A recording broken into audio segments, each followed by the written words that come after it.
Ben and Sarah are 25, married, both working. They've decided not to have kids. DINK double income, no kids. James and Maria are also 25, married, both working.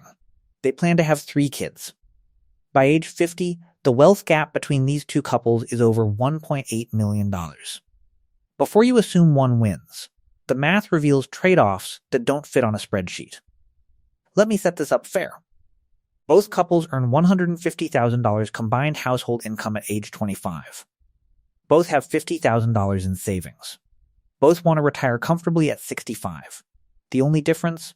Ben and Sarah will remain childless. James and Mariah will have 3 children at ages 28, 30, and 33. Day 1 of this decision, here's what each couple faces over the next 25 years.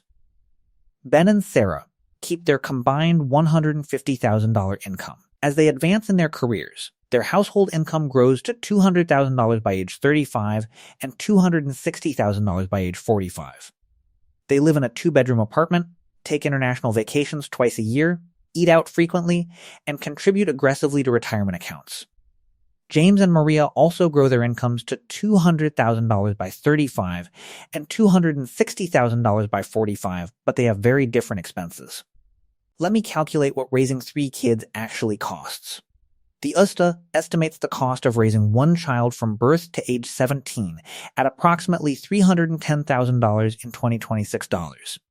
But that's a national average that includes housing inflation and uses outdated assumptions. In a middle-class household with 3 kids in a major metro area, the real cost per child is closer to $380,000 to $450,000 by age 17. And that's before college. For 3 kids, James and Maria spend approximately $1.3 million by the time the youngest turns 17. Daycare and preschool for ages 0-5, about $180,000 per child for 3 kids. Food, clothing, healthcare, activities, ages 6-17, about $200,000 per child. Larger house with more bedrooms, about $250,000 in extra mortgage and tax over those 17 years. Bigger car or second car, about $80,000 over 17 years. College for 3 kids, even at in-state public universities with merit aid, approximately $180,000 to $300,000 total across all 3 kids. Total cost of raising 3 kids from birth through college graduation, approximately $1.5 to $1.8 million in 2026 dollars. Ben and Sarah don't pay any of these costs. That $1.5 to $1. $8 million stays in their accounts, growing. Year 10 reality check, when James and Maria's oldest is 8 and their youngest is 3. Ben and Sarah at age 35 have saved approximately $580,000 between retirement accounts and taxable investments. They've maintained a 30% savings rate of gross income for 10 years. James and Maria at age 35 have saved approximately $185,000. Daycare, baby gear, larger living space, and family expenses have absorbed most of the difference. Their savings rate dropped to 8% during the early childcare years. The gap at year 10, $395,000. Year 20 check. Ben and Sarah, at 45, have approximately $1,580,000 saved. They've kept aggressive savings rates through their 30s and 40s. They travel constantly, but they also save constantly because their fixed costs are low. James and Maria at 45 have approximately $480,000 saved. Their oldest is now 17 and heading to college. Their middle kid is 15. Their youngest is 12. The college years are about to hit them hard. The gap at year 20, $1,100,000. If I only showed you these numbers. I'd be doing what every having kids is expensive article does. There are real, measurable advantages James and Maria have that don't appear in the spreadsheet. Family safety net is real. When James's parents needed care in their 70s, the 3 kids by then, adults coordinated to help. Ben and Sarah faced the same situation alone. The financial cost to them was significantly higher because they had no family support structure to share the load. Network effects compound across decades. James and Maria's 3 kids will marry, have careers, build families of their own. The extended family network creates business opportunities, emotional support, and life options that DINK couples don't have access to. Late life caregiving matters. By age 75, statistics suggest one of every couple will need significant care. Adults with multiple children are far more likely to have someone capable and willing to provide that care.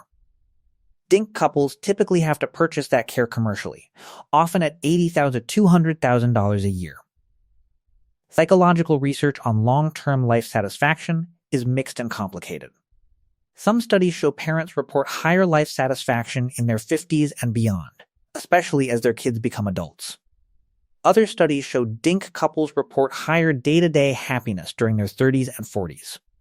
Neither is a universal truth. Year 25 Final Wealth Comparison. At age 50. Ben and Sarah's net worth. Approximately $2,420,000. 2 paid-off cars.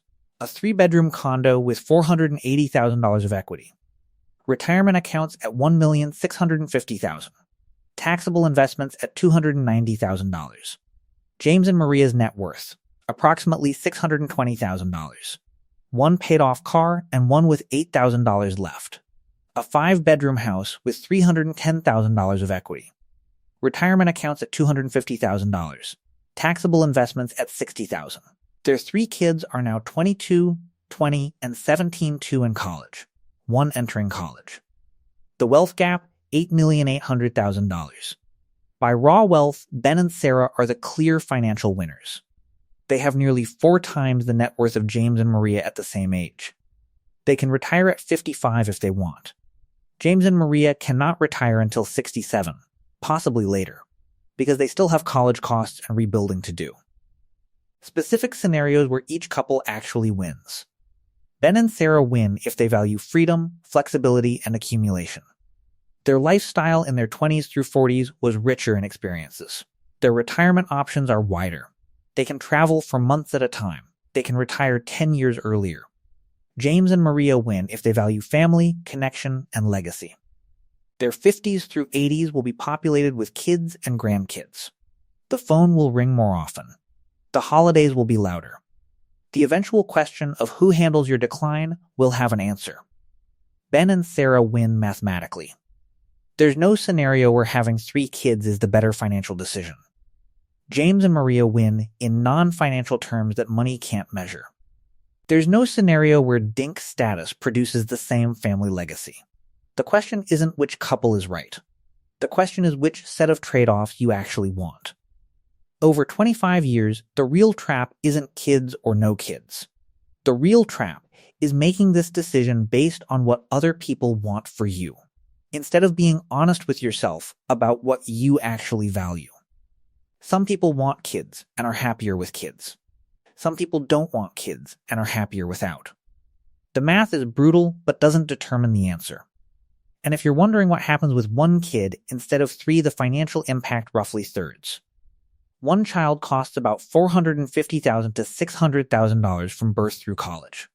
A couple with 1 child has a wealth gap with DINK of about $750,000 at age 50, not $1.8 million. The marginal cost of additional kids is enormous. The next time someone tells you that having kids is worth every penny, or that being child-free is selfish, ask them one question. Have you calculated the actual trade-off both ways? Because the answer that includes the honest math and the honest values, is the only answer that matters. DINK or family with kids, what would you choose if you were starting over at 25? Drop your honest answer below. No judgment, both choices are valid. I just want to see the split.